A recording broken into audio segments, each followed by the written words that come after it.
আজকের এই ভিডিওতে আমরা জানব আমাদের প্রিয় নবী হযরত মুহাম্মদ সাল্লাল্লাহু আলাইহি ওয়াসাল্লামের জীবনের সবচেয়ে অনন্য, সবচেয়ে আবেগময় 5টি ঘটনা।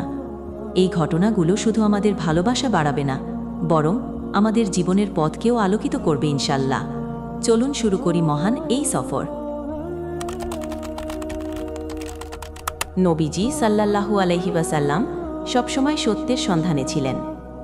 মক্কার শিরক আর অন্যায়ের মাঝে তিনি পাহাড়ের হেরা গুহায় গিয়ে দিন-রাত ইবাদত করতেন।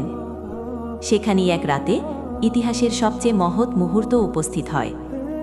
আমানতদার ফেরেশতা জিবরাইল আলাইহিস সালাম প্রথম ওহী নিয়ে এলেন। ইকরা বিসমি রাব্বিকাল্লাযী খালাক, সূরা আলাক। পর তোমার প্রভুর নামে যিনি সৃষ্টি করেছেন।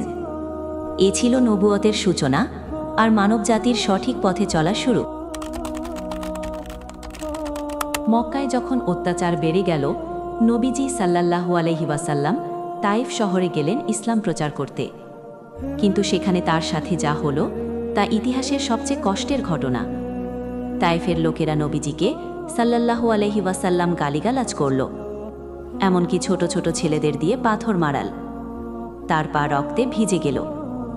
এমন সময়ে তিনি মাথা তুলে আকাশের দিকে তাকিয়ে শুধু এটুকুই বললেন, হে আল্লাহ, তুমি যদি আমার উপর অসন্তুষ্ট না হও তবে আমি এই কষ্টে কিছু মনে করি না। সুবহানাল্লাহ, এমন ধৈর্য, এমন ভালোবাসা আর কোথাও দেখা যায়? নবীজি সাল্লাল্লাহু আলাইহি ওয়াসাল্লাম ছিলেন সবচেয়ে কোমল হৃদয়ের মানুষ। একবার দেখা গেল তিনি রাস্তায় কিছু শিশু খেলছে। নবীজি সাল্লাল্লাহু আলাইহি ওয়াসাল্লাম তাদের দেখে দাঁড়িয়ে পড়লেন, হাসলেন এবং নিজে গিয়ে তাদের সালাম দিলেন। তার সাহাবীরা বলতেন, নবীজি সাল্লাল্লাহু আলাইহি ওয়াসাল্লাম ছোটদের ভালোবাসতেন এবং তাদের সম্মান দিতেন, যেন তারা তার সন্তান। এটাই ছিল ইসলামের শিক্ষা, বড়দের বিনয়, ছোটদের মায়া। আজ আমরা কি এমন করি? এক রাতে নবীজি সাল্লাল্লাহু আলাইহি ওয়াসাল্লামকে আসমান থেকে আসমানে ভ্রমণ করানো হয়। এটা ছিল ইসরা ও মেরাজ। তিনি সাল্লাল্লাহু আলাইহি ওয়াসাল্লাম দেখলেন জান্নাত, জাহান্নাম, ফেরেশতা, নবীদের, এমনকি সিদরাতুল মুনতাহা পর্যন্ত গেলেন। সেখানেই আল্লাহ সুবহানাহু ওয়া তাআলার সঙ্গে সাক্ষাৎ করেন।